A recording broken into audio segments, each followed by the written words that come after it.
Hi, my name is Paul Brumbaugh, and you're on the edge. I'm sheltering in place just like you guys should be, but I'm doing it in the style that only I can do it. I'm hanging out with my friends. Joining me is comedian Norman Hazzard. How you doing, buddy? I'm doing good, man. Glad to be on your show. Glad that you were social distancing, but I'm glad we're together. Yes, yes, yes, yes, yes. So it's been a while. We haven't seen each other for a while. Yeah, I know. It's just I've been doing stuff in the East Bay. I guess it happens every so often. There's a lot of clubs to play over here, so I've been playing on this side. Plus, I'm winding down. I'm almost retired from work, so I kind of focused on that, and then I plan on hitting it real hard once I retire. There you go. So you're retiring from the day job. You've been staying on the east side of the bay, and Right. yeah, I've been staying on my side. I've been on the peninsula doing my thing, and Okay. doing the day job too. But I'm glad to see you healthy, my friend. How's your family? How's your brother doing, man? He's doing good. He was just over the house. He's doing a lot of things through Chabot College. They have a excellent television program there, and he got introduced to it. And he was doing this job where he would go around and do interviews. Like there used to be a television show called Feature Feature, and where they would show horror movies on the weekend. With And the Bob same Wilkins guy on Channel 2, man. on Channel 2, correct. The same guy who hosted it, he had Dialing for Dollars. And so Yep. they have different conventions, and my brother goes there and interviews them. He was able to interview people from Star Trek at the same convention, Next Generation, Worf, and a few other ones, Deanna. And, like the different places like Bed Bath and Beyond, when they get together and have a convention where they share the words, my brother go there and interview them, different travel agencies. So he's been busy with that, and he just got contacted by people working with Zoom. They have him interviewing doctors and doing other things. So I think he'll be doing stuff with them also. So he's That's staying busy. cool. Now, Yeah, you guys started off in comedy a long time ago, man. It yeah, starts to yeah. date all of We us. we started '56. There was this Your club Zoom cut out in. on you, buddy. Try it again. Your Zoom cut out Oh, on you. how about now? I can hear you now. You're the next Verizon guy. Oh, okay, okay. Um, we started officially in '76, but there was this club in Berkeley. We did our first show. It was called the La Salamandra off of Telegraph, and we did our first show there. And I was sold the first time. We got big laughs and all that, and it was a done deal. From then on. And what was so crazy at the first show, Robin Williams was there. He was doing the set. We met him, and he told us about the Holy City Zoo. We were off a little bit performing, and then in '76 we started hitting it hard. We played the Holy City Zoo in various clubs around San Francisco, then Oakland, and then went down to LA, played the Improv, the Comedy Store, and just up and down California. And then we, spread out. We were able to get up into Seattle and play around there. Now, you said 76, 77 is when you met Robin. Yeah, yeah. Okay, so that was it was right about the same time as Mork and Mindy. Because that was about, I Right, think right. that Well, was like right a after year that, like later. yeah, about a year, two later, he was playing. He went down to L.A. and the rest is history. He was one of the few. He got in that Monday or whatever. He went to the store, did open mic, and by that Friday he was headlining the place. And so then the producer saw him. He did a few shows. He did Happy Days. They liked him so much. That's what Martin Mindy came from. And then There the you rest go. is history. And you guys actually, I heard a story about you guys giving him a ride to different mics because he told you Yeah, about the yeah. zoo. We would give him rides. He was always hitchhiking, so we gave him rides at different mics, and he showed us. I'd never been to Marin. He showed us Marin where he lived, and he gave us our first ping. It was this place called oh man, it was in below a church on the. I can't because Frank Kidder did a like a workshop there. Um, well, anyway, in the basement, he put a show and he had us on there, and we got $3. But still, that's like when you start out. And he did a collection, and that was our first pay. And then we just crisscrossed. We played the Holy City Zoo, There was a club called The Other. We'd auditioned there. The boarding house had like a showcase downstairs. We played there. And then there was this place called the Wine Cellar in the Cannery. We played there a whole lot. Like we played there once. I met the guy. I was working in a parking lot in Jacqueline Square in Oakland, and the guy who ran the open mic, he had a gig at this place called the Master Restaurant where I worked in front. He plays the guitar there, so we were talking, and I told him what he did. He said, "Come over here and play here." We did, so they kept asking us to come back, and it was ran by a Frangelican monk, and he was a little different guy. He was different, and so they were saying they want us to, and this is something for you young entertainers coming up. Not that I'm a vet, but you're going to meet a lot of strange people in this business. We sat down to talk to him, and he just looked at us. We were trying to get a conversation going. He kept looking at us, and we were like, "Well, thanks for your time." And he just looked, and I was like, "This guy's strange." My brother and I, we played there for another 2 or 3 months, but it was almost like a situation where they wanted to control us. We were supposed to, and this happens sometimes. Some clubs you play, or some places, they want you to fit a certain image. And it's good and bad because it can stifle your comedy. Right. Or if you're an entertainer, they want you to play certain music. It can stifle you. So we didn't really last that long. Well, but yeah. We got a good year and a half, almost 2 years there. Yeah, and it's funny, that happens at every level, right? Doesn't that happen at every level where people are like, okay, well, for one, it starts off, you can't do dirty humor. You got to do clean humor. Right. And then maybe you start doing gigs at certain places and you can't talk about bartenders because you're in a bar. Yes, right. You can't talk about how coffee places rip you off if you're in a little indie coffee house. Right. Or the baristas, the fucking baristas, unless you're making fun of Starbucks and then you're in an indie place or vice versa. So you're kind of stuck there. So that's interesting, the way that goes. So then that's what, 77 or so, and you're going that through. That was like 76, 77. We played at that place, and we kept playing Zoom. And there was some other places. Then we would get like a gig down in Stockton. My brother knew somebody. We played like this Elks place. We played down there, and then in between time, I went to school and got a degree in television production. So we got a TV show on, like a local TV show, and we had comics on the whole 9 yards, and we did skits and all that, and it was available Foster City, Hayward, San Leandro, San Lorenzo. We got in Oakland, then it got up Richmond way that way. Then somehow someone was sending it up to Eureka because I had a friend. I went to my class reunion. He said, "I see your show." I said, "Where?" Then he told me. And this was through public. This was through public television. So I want to kind of get back into that once I retire and have time. Because with TV, you got to dedicate a lot of time to it. So I'm looking into that. And so the absurd YouTube and Zoom and TikTok and all that, it's a good time. Well, we're gonna upgrade either your phone or your Wi-Fi. When we get you off the ground and you start putting your nose to the grindstone, you start doing this thing, Norman. We're getting you the phone or better service. Right. Right. Well, that's good. So everybody else is healthy in your family. Your brother's doing good. Everybody's doing good. It's no problem. Yeah, we're doing good. I listen to do this with the mask and all that right away. I did it. So, and plus, I've been working out before the gyms closed. I stay in the bathroom. I drink so much water. I try and watch what I eat. So I'm good to go. And the only time I had problems was November, December. The flu kind of hit me hard, but I made it through that, and I was like, if I make it through this, I'm good. And I think whatever enzymes in me help me fight that. I think they keep me real, against the cold.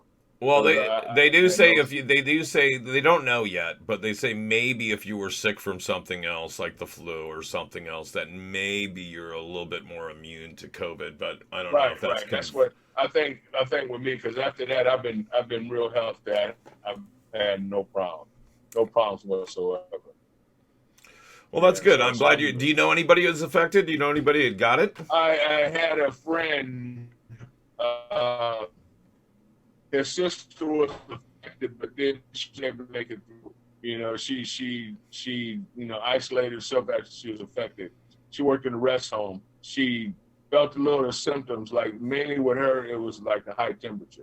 And Right. then after that, within a week and a half, she got better. Stayed there another week, and she got tested, and everything was okay with her. Good. I'm glad. Yeah, that was one of the biggest factors is that these boarding care homes, the senior centers, Right, a right. lot of people are dying in them. I know. That's what kind of made me wonder: was this really something that got out, or is it like a light? They're probably the feds are getting me, but I almost thought it was like some kind of germ warfare that got out because who it affected, like people of color, older people, young. It kind of like, come on, guys. It And then was what very really got me was, discriminative. yeah, what really made me look at it was we were having trade problems with China. China gets infected. We Right. were about to go to war with Iran, and overnight, all of Iran is infected. It was like, come on, guys, aren't we supposed to see through this? What's going on? Yeah, I mean, a lot of early on, I was thinking it was some sort of, was it grown in a lab? Was it Right. hatched in a lab? Uh, It's kind of, I don't want to make, racist jokes, but I mean, it's like in Tokyo, it was like almost like Godzilla was let loose. right. And so, who knows? But I'll tell you, some of the stuff that they do in labs is scary. And Yeah, it is. and you It don't is. know how many of these things were actually man-made and put out there. I don't know if Right, this one was or right. not, but they've been talking about it since even way before the 80s. People putting stuff Right. into And our you know what atmosphere. they say? They said, although our economy's messed up and all that, in the end, somebody's making money off of this. Oh yeah, Or right. what? Yeah, that always It's the happens. When pharmaceutical everybody else is people. losing now, It's the somebody's people. doing good. It's people. Yeah, it's the people selling the PPE. It's the people that's selling the test kits. It's the people that are in the Right. labs. It's the people that are making the viruses. And I'm noticing different businesses are doing real good, like what's that? The delivery business, like UPS, Amazon, businesses like that. They're going through the roof. So some are doing good, while a lot of others. While other companies are going under. Right. So it's almost like they're creating monopolies in certain areas. But Right, yeah, right, I mean, right. you can absolutely be one of those conspiracy theorists and go, "Wow, this was somebody's evil and crazy plan to take us all down," but it's affecting everybody. Yes, it is. So, Yes, it is. well, I'm glad you're healthy. I'm glad you're safe. And your brother's doing Zoom interviews. Is that for the day job? That's for the day job. The stuff he's Yeah. doing. He's totally retired. He used to work for this is a blast for the past. He used to work for, there was an airline called PSA way back in the day. Oh, sure. Before it merged with Hughes Air West, and now it's Air West. He Okay. worked with them, and then he got an offer to go with Hertz, and so he went with Hertz. That was like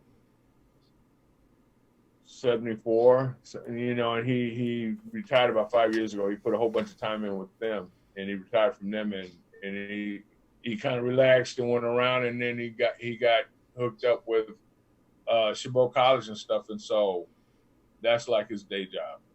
So many days a week he'll do it with them.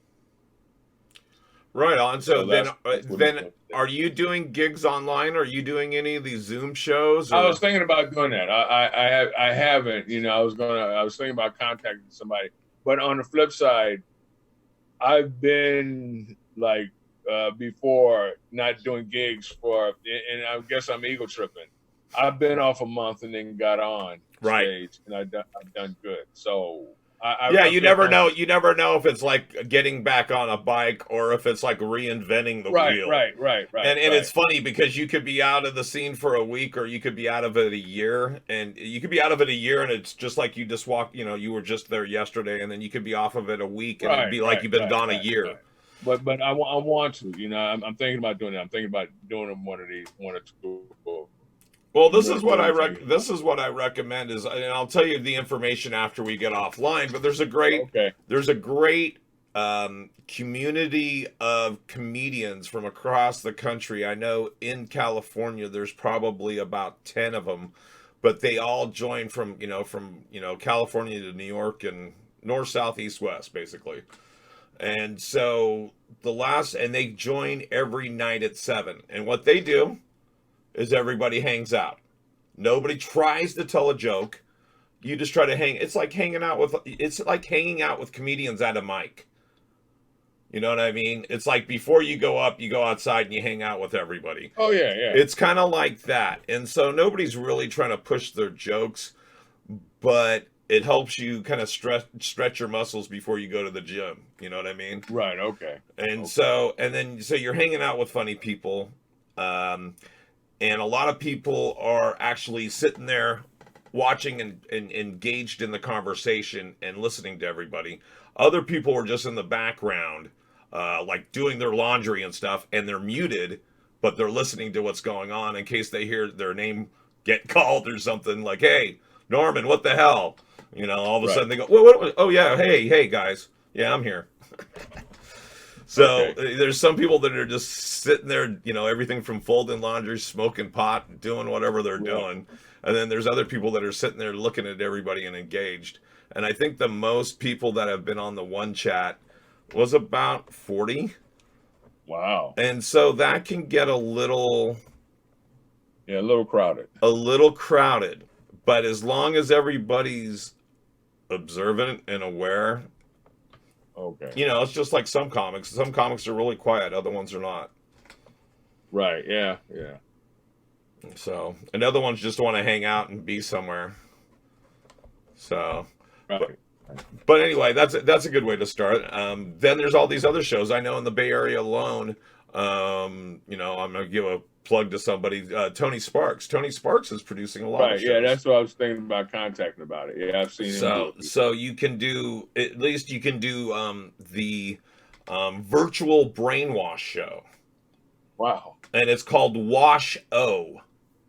And okay. It's every Thursday night, just like the original Brainwash. And if you guys don't know what the Brainwash is, it was an institution. Tony Sparks hosted an open mic there for about 17 years, I think.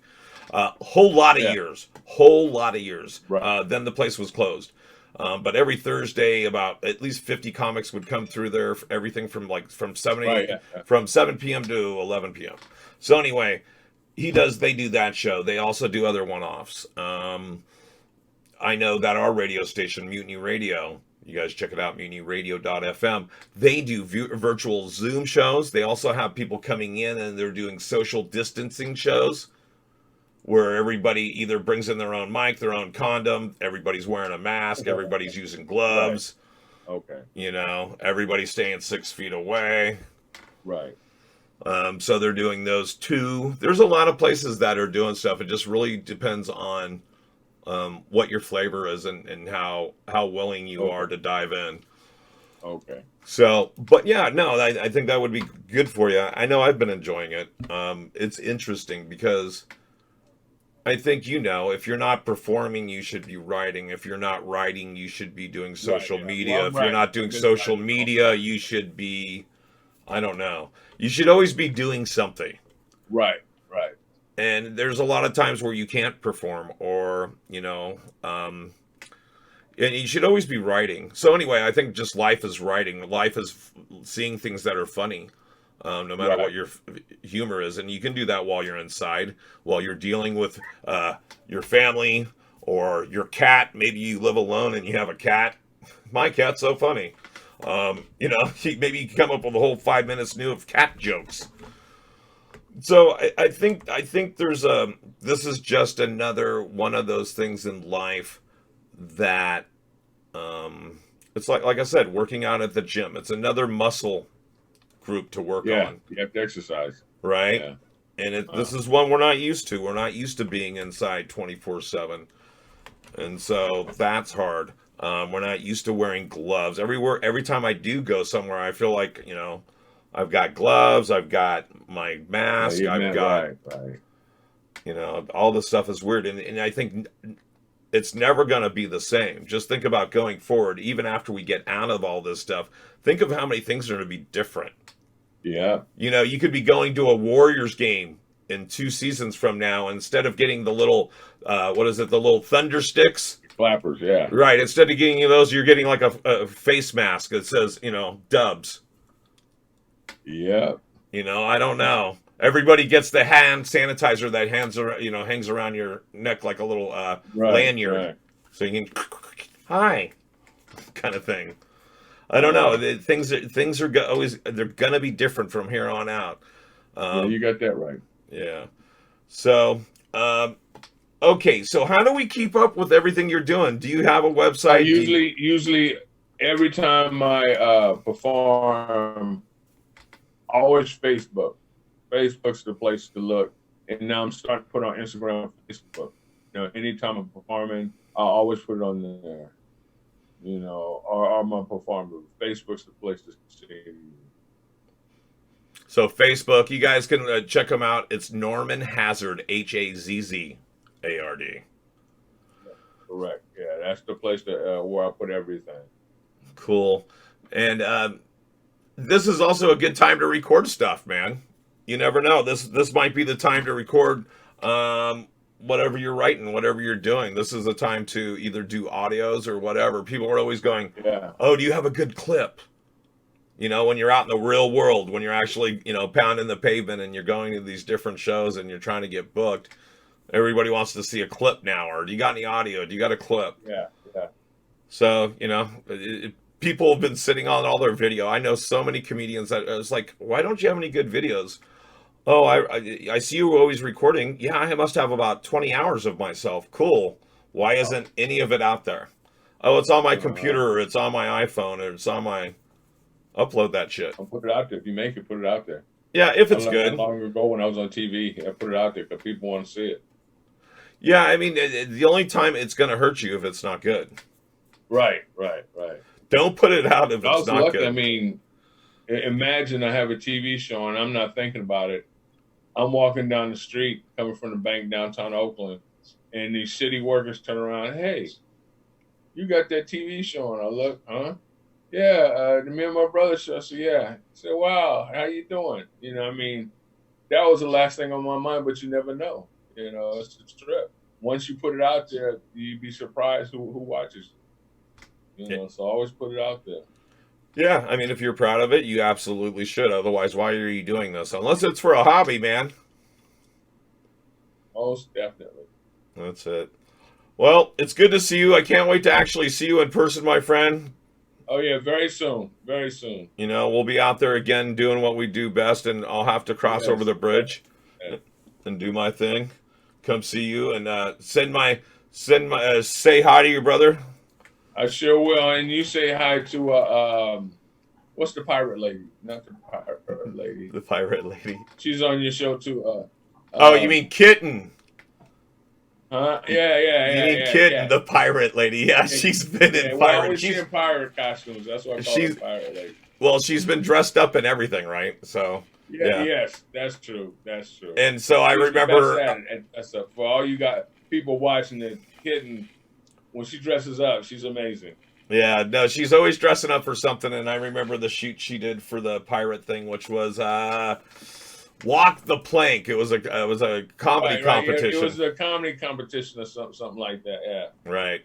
So it was Walk the Plank. So good to see you. Definitely. Yeah. And absolutely. You guys check out Kitten Marie Clayman on Facebook, or Kitten's Litter Box on Instagram. And what else has she got? I don't remember, but, Kitten's Corner, 2Ks on Facebook. But it's not about Kitten right now, but it's good to talk about Kitten. It's all about Norman. Good to see you, my friend. Send my best to your brother. Hope to see you real soon. And guys, don't go away. we've got more social distancing entertainment for you. So don't go away. We've got more on the edge right after this, folks. All right, take care, Paul. All right, thank you. That's it. We're done. Okay. Ladies and gentlemen, your next act, a very funny gentleman, longtime friend of mine. We've been friends since we were -4. Please put your hands together for Mr. Norman Hazzard!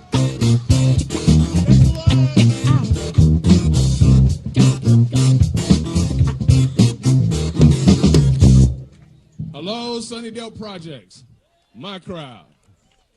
Wow, Golden Gate Park. This brings back memories. Back in '78, I was so high off of acid, I was on that hill swimming. Police came by. Bob, what should we do? It's San Francisco. Let's go get some donuts. I'm so happy to be here. I'm a big fan of old horror movies. One of my favorites is The Misunderstood Frankenstein.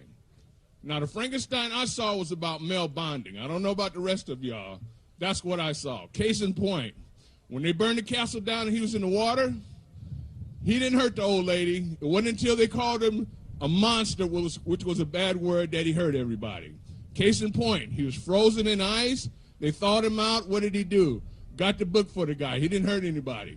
Case in point, Frankenstein's walking through the woods, comes to a house. He doesn't knock on the door. He's Frankenstein. He just opens the door. Old man comes in. Is somebody there? Frankenstein answers by saying hello. That's Frankenstein's hello. Old man, oh my God, a friend. Male bonding. Brings him in, gives him some soup, tucks him in bed. Now, ladies and gentlemen, it's 1930s. Even today, you'd have to give me a couple of drinks before you could tuck me in bed. But in the 1930s, Frankenstein got tucked in bed. Next day, what happens? Guy gives Frankenstein a party. Gives him a blunt, fires it up for him. You guys saw it. Gives him some soup, plays the fiddle for him. They're partying. What happens? Two hunters come in, call him a monster. Bad word, house burns down. Now, this is where the story changes for me. I wonder what would have happened if the hunters wouldn't have came. They would have really male bonded. Frankenstein probably would have been, friend, I bought you windmill print boxer shorts. Why, thank you, Frankenstein. Friend, you complete me. Oh, thank you, Frankenstein. I think that's how the movie would have went. Thank you. Thank you. I also was a big fan of Dracula, but Dracula was a little strange. He always got invited to a party, and it was always the same thing. Old guy, round circly glasses, looked like he's been doing meth for 30 years. 2 other guys and 1 woman. Nobody touches the woman. Dracula comes into the party, parties with everybody, doesn't eat nothing. After he leaves, the woman doesn't say nothing. The 2 guys, wow, that Dracula's an interesting fellow. Yeah, isn't he? Ooh, those eyes. Wow, I like that tuxedo. Now, in my house, that wouldn't happen. My grandmother would have clowned him after he left. What's wrong with that Dracula? It's a barbecue and he's wearing a tuxedo? He didn't eat nothing? You ain't inviting his ass back here. And he got that chalky look. What's wrong with him? Is he on drugs or something? He wouldn't get invited back to my house. He didn't eat. Another one of my, oh, I'm on camera. What's happening, all right? Thank you. Give the cameraman a big hand, all right? Another one of my favorites was the Wolfman. Wolfman played the victim role. Women just love, how many guys out here had a friend, didn't have to rap, and they got all the women? Let's see the raise of hands. God, yeah, you know what I'm talking about. Don't have to talk to women. Women just, Wolfman was like that. Women just flocked to him. Wolfman, his game was, stay away from me. He'd always, oh, stay away from me. But I love you, Larry Talbot. No, go get Wolfbane draws. Stay away from me. I don't want you. Then he'd come in and be tyrant, sneak in your room and bite you. We got anybody here from Oakland? Oakland, all right, what's happening, man? Let me make you feel at home. Can I have a quarter? This is fun. This is fun. When we go back to the 60s, everybody getting naked. We can run around here. Play like we're on acid. Who's in it? All right, I'll be first. All right. Oh, well, I should tell you about myself. I'm from Oakland. That's why I asked anybody from Oakland. I taught special ed for 13 years. Castlemont High School. That's right. I was in the hood. That's right. All night long. Oh, that's right. I'm first in line. Special ed. Where else can you ask a kid? Delonte, what's a tangent? White guy with a tan. Special ed, ladies and gentlemen. Special ed. My place to work. How you doing, guy? You bring me a drink? And I ain't gonna clown him because he's Asian. Did you put your finger in it? Maybe. All right. Oh, it tastes like stir fry. Oh, my ass. All right.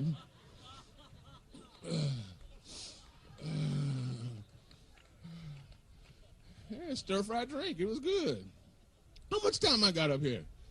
How much I do? Oh, off now. Okay, that says it right there. Thank you. I've been Norman Hazzard. I'm going to give it back to Connor.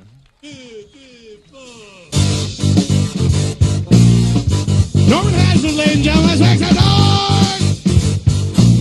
noise! Everybody spits on the mic. Hey, thanks guys for watching this video, and please make sure and subscribe down below, right here at the bottom of the page. Otherwise, they won't let me out of this place.